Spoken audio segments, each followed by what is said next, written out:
नमस्कार. थोडं तुझं थोडं माझं या सिरियलमध्ये आपण पाहत आहोत. तन्मय हा विचारत असतो किती पैसे दिले, तेव्हा गायत्री म्हणते 2 लाख रुपये. मग 100 दिवसात जितके पैसे त्यांना दिले तितके मला द्या, मी लगेच साईन करतो असं म्हटल्यानंतर तो साईन करायला तयार होतो आणि गायत्री ही पैसे द्यायला तयार होते. इकडे हॉटेलचे मोठे मालक असतात ते सरळ मनूला जॉबची ऑफरच देतात. इतकं टॅलेंट आहे तुझ्यामध्ये आणि तुला असं सोडणं मला काही पटत नाही. तू विचार कर आणि हा जॉब करण्याचा निर्णय तू मला नंतर कळव असं म्हणतात. तिच्या मैत्रिणी तिचं कौतुक करतात. पहिल्या याच्यात कोणालाच नोकरी मिळाली नाही, तुला पहिल्या ट्रायलमध्येच नोकरी ऑफर केली, तेही शिकता शिकता. हे ऐकल्यानंतर मनूची बहीण तिच्या बाबांकडे पळत जाते. तिच्या बाबांना इतका अभिमान वाटतो की त्यांच्या मुलीला बेस्ट स्टुडंटचं अवॉर्ड मिळालं, तेही मुंबईला इतकं मोठं. इकडे ती हॉटेलच्या मॅनेजरला सांगत असते की मी माझ्या बाबांना विचारल्याशिवाय नोकरीसाठी हा नाही म्हणू शकणार नाही. इकडे बाबा बोलत चालत येत असताना त्यांच्यासोबतचा व्यक्ती खूप कौतुक करतो. तुमचं खूप नाव मी ऐकलेलं आहे, तुमच्या मुलीचं लग्न करायचं असेल तर मला नक्की सांगा. माझ्या मुलाचंही लग्न करायचं आहे आणि विचार करायला काय हरकत नाही, तुमचं इतकं मोठं नाव गाजलेलं. तेव्हा तिचे बाबा विचार करतात, नावात तर बोंब आहे ना, जर तुम्हाला आमची जर हकीकत कळली तर तुम्ही लगेच लग्नाला नकार दिला असं मनातले मनात बोलत असतात. तितक्यात मनूची लहानी बहीण बाबांना जाऊन सांगते, बाबा ताईला नोकरीची ऑफर मिळाली आहे, लवकर चला असं म्हटल्या 2 मिनिटात आलो असं म्हणत ते तिथून लगेच मनूकडे धावत पळत सुटतात. मनू कौतुकाने दाखवत असते, बाबा इंटर्नशिप करण्याच्या अगोदरच मला नोकरीची ऑफर मिळाली आहे बघा. ते बाबांना लेटर दाखवते. ते लेटर वाचून त्याला थोडासा अभिमानही वाटतो आणि लगेच तो मॅनेजरकडे जातो आणि म्हणतो, हे बघा आम्ही खूप कमी शिकलेलो आहोत पण आमची मुलगी शिकली आहे, पण तिला आम्ही नोकरीला लावणार नाही. आम्ही खूप काबड कष्ट केले आहे, पण आमच्या मुलींनी कोणाच्या हाताखाली नोकरी करणं आम्हाला काही पटत नाही. हे ऐकल्यानंतर मनूच्या लहान बहिणीला जरा हसायलाच येतं, कारण ताईची नोकरी जाणार म्हणून. आणि लगेच दुसरे तिथले आजूबाजूचे बसलेले पाहुणे मंडळी म्हणतात, best of the student trophy मिळूनही काहीच फायदा नाही. अशिक्षित लोक हे मुलीला पुढे शिकूच देत नाही. हे ऐकल्यानंतर तिच्या बाबांना खूप राग येतो, संतापतात. ते त्या माणसाजवळ जातात आणि त्यांना म्हणतात, माफ करा मी अशा विचाराचा नाही, पण माझी मुलगी खूप मोठ्या श्रीमंत घरात जावी आणि तिने आरामशीर राहावं, कारण मी खूप कष्ट केलेले आहे. कष्टाची मला लाज नाही. मी एकूण एक काम केलेलं आहे आणि कष्ट करूनच मी माझ्या मुलांना 2 वेळचं जेवायला घातलं, त्यांना आज इतकं चांगल्या पोझिशनपर्यंत मी आणलं. काबाड कष्टाची मला अजिबात लाज नाही, पण माझी एक स्वप्न आहे, मी जितके कष्ट केले तितके माझ्या मुलांनी करू नये, त्यांना आरामशीर जीवन जगू द्या, असंही तो स्वप्न पाहतो. आणि ते स्वप्न खरं व्हावं म्हणून ते लेटर तो फाडून टाकतो. त्या हॉटेलच्या मालकाला तो म्हणतो, माफ करा पण माझी मुलगी तुमच्याकडे काम करणार नाही, चाकरी कोणाची करणार नाही. जे काही करेल ती स्वतःचं करेल, तिच्या घरात लक्ष्मी पाणी भरायला येईल असंही कौतुकाने बोलून मनस्वीला तिथनं रागारागाने ओढत बाहेर घेऊन येतात. आणि ते बाबांना थांबा बाबा म्हणत असते, पण तिचे बाबा इतके चिडलेले असतात, तिचा हात ओढत तिला बाहेर आणतात. तेव्हा ती म्हणते, मला तुमचा मान सन्मान कळतो, तुमच्या मनात जे आहे तेही कळतं. बाबा तुम्ही माझ्यासाठी चांगलाच विचार करतात नेहमीच, मी तुमच्या प्रत्येक शब्दाचा मान राखते. तेव्हा तिचे बाबा म्हणतात, हे बघ माझा अपमान होईल आणि माझं डोकं खाली नाक खाली जाईल, कापलं जाईल, असं काहीही करायचं नाही. मग ती म्हणते, तुमच्या शब्दाबाहेर बाबा मी जाणार नाही. तिला मिळालेल्या अवॉर्डची आज किंमत 0 होऊन गेलेली आहे. इकडे भाऊजींना लग्नासाठी स्थळ घेऊन आलेली असते त्याची वहिनी. ती त्याला सारखी सांगत असते, मुलगी खूप छान आहे, कर्तबगार आहे, तिचं भाजीपोळी केंद्रही आहे, एकदा विचार करा. तेव्हा तो म्हणतो, मला लग्न हा विषयच घ्यायचा नाही, मी लग्न करणारच नाही. तेव्हा ती सासूबाईंकडे जाते धावत दाखवण्यासाठी. तेव्हा सासूबाईंना तिचा धक्का लागतो आणि तिची सगळी भांडी खाली पडतात. खाली पडल्यानंतर ती पटापटा ती भांडी उचलू लागते आणि सासूबाईंना सांगू लागते, हे बघा भाऊजींसाठी किती छान स्थळ आलेलं आहे आणि भाऊजी नकार देत आहे, तुम्ही तरी त्यांना समजवा ना, किती चांगली मुलगी आहे ती, आपल्या गायत्री वहिनींसारखी नाही, शिकलेली आहे पण तिला माझंही नाही खरंच. आणि ती मग गायत्रीची लहानी बहीण लगेच सगळं ऐकते आणि गायत्रीला बोलवून आणते. म्हणते, बघ ग तुझ्या लहान्या जावेने दिरासाठी स्थळ आणलंय म्हणे, याचं लग्न लावायचं ह्या मुलाचं, असंही ती टोचून बोलू लागली. आणि मग गायत्रीला म्हणते, बघ स्थळ आणलंय तरी कोणी, तुझ्या जावेने, जिला ह्या घरात अजिबात मान स्थान नाही. आणि गायत्री ती ऐकत असते आणि ती लगेच म्हणते, भाऊजींसाठी मी स्थळ घेऊन आले पण ते तुमच्या वरचढच ठरणार, तुमच्या नाकावर खूप स्वाभिमान आहे, खूप माजही आहे तुम्हाला तुमच्या शिक्षणाचा, पण तुमचा माज उतरवण्यासाठीच अशी एक मुलगी नक्कीच देवाने घडवली असेल जी या घरात येईल आणि तुमचा सगळा माज बाहेर काढेल.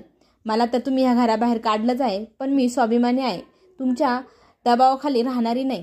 गायत्री हे सगळं काही ऐकत असते तेव्हा गायत्री म्हणते, माझ्यावर चढ, ह्या घरात कोणीही येणार नाही. मी शिकलेले जितके आहे तितकं कोणी शिकलेलंही नाही आणि ह्या घरात मी कोणाला टिकूही देणार नाही, असं गायत्री अभिमानाने बोलत असते. इकडे अवॉर्ड फंक्शन सगळं झाल्यानंतर बाबा सगळ्यांना घरी घेऊन जात असतात. तिच्या मैत्रिणी तिच्या गाडीत जाऊन बसतात आणि म्हणतात, आम्हालाही तुमच्या गावाला यायचं आहे, आम्ही परमिशन घेतली आहे तुझ्या बाबांची, असं म्हणत सरप्राईज देत तिच्या मैत्रिणी तिच्यासोबत तिच्या घरी गावाला जायला निघतात.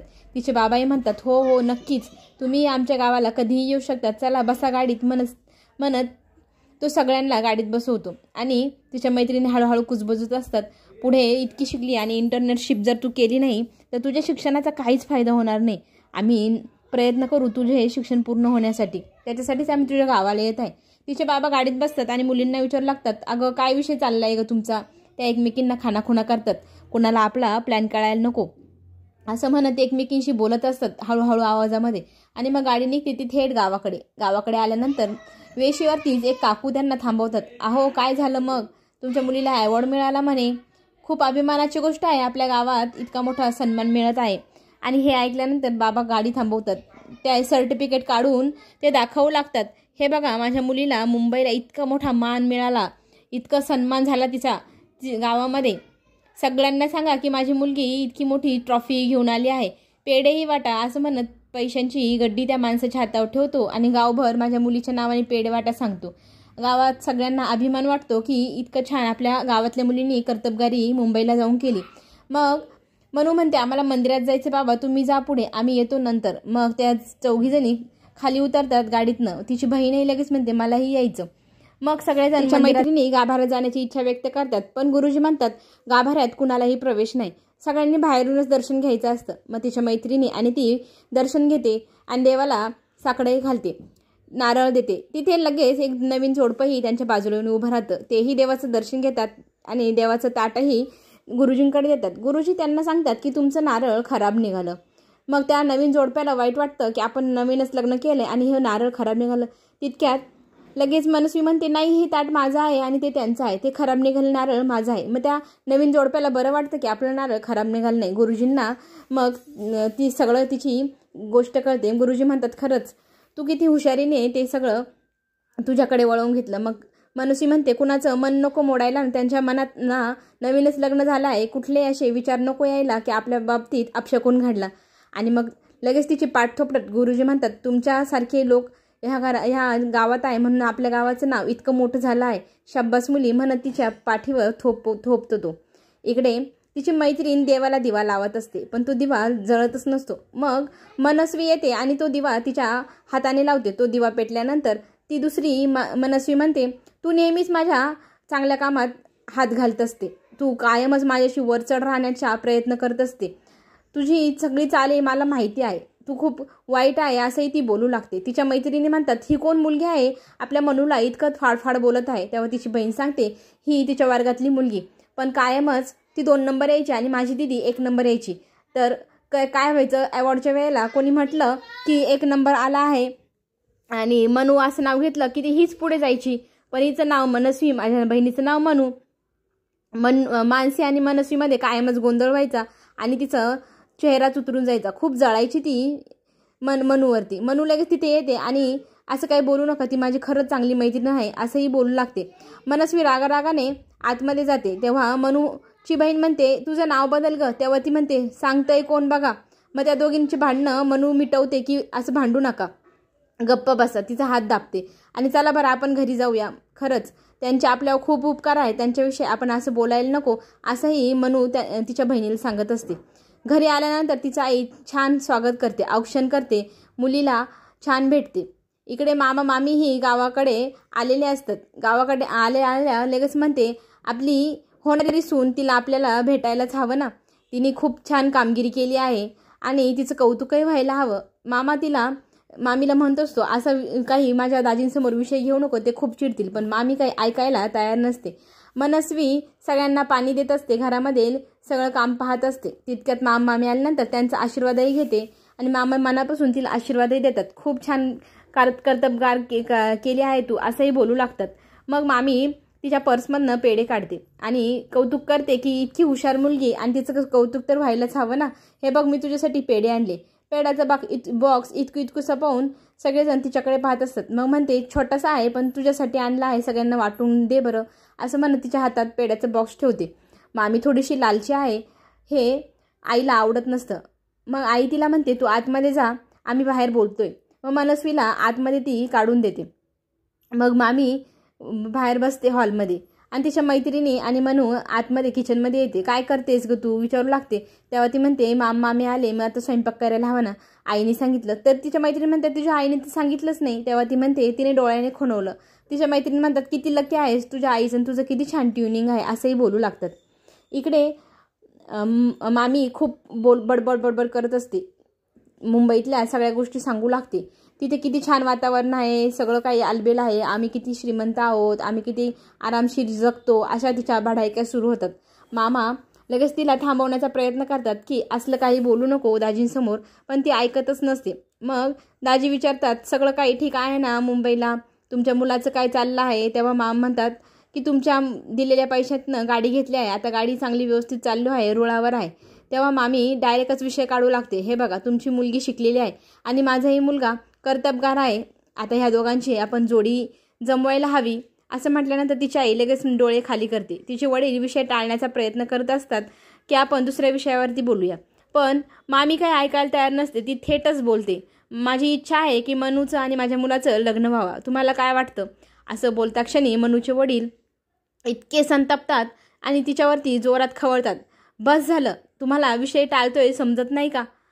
तुमच्या मुलाची आणि माझ्या मुलीची बराबरी होऊच शकत नाही. ती कुठे आणि तो कुठे. इतकं पैसे वाया घालवले, इतका फडतूस आहे. तुम्हाला वाटते तुमचा मुलगा कर्तबगार आहे, पण तो अजिबात कर्तबगार नाही आहे. माझ्या मुलीशी तर त्याची अजिबातच तुलनाही करू नका आणि त्यांच्या लग्नाची स्वप्नही पाहणं सोडूनच द्या तुम्ही, असं म्हणून ते जोरात चिडतात, खवळतात. आता हे ऐकल्यानंतर मामीचाही संताप होतो आणि त्याही 2-4 शब्द संपतरावांना ऐकवूनच टाकतात आणि तिच्याही मनातला राग ती बाहेर काढते. एक दिवस तुमची मुलगी तुमचं नाक नक्कीच कापेल असं म्हणत ती संपतरावांचा अपमान करू लागते. पुढे आपल्याला असंही पाहायला मिळणार आहे, संपतराव शोरूममध्ये जातात गाडी घेण्यासाठी आणि पैशांनी भरलेली बॅग ते थेट तिथे घेऊन जातात आणि एक सर्टिफिकेट असतं जे त्यांना भिंतीवर लावायचं असतं, पण त्याच्यावर गायत्री मॅमची सही नाही. मग आपण लावू शकणार नाही असंही मनू बोलते. पुढे जे काही रंजक होणार, खूपच आवडणार सगळ्यांना, ते पाहण्यासाठी आपण पुन्हा भेटूया. त्याच्यासाठी चॅनलला सबस्क्राईब नक्की करा, म्हणजे नवनवीन व्हिडिओ तुमच्यापर्यंत आम्ही लवकरात लवकर पोहोचवू शकू. चॅनलला बेल आयकॉन घंटी वाजवायला विसरू नका. आपण पुन्हा भेटू. धन्यवाद.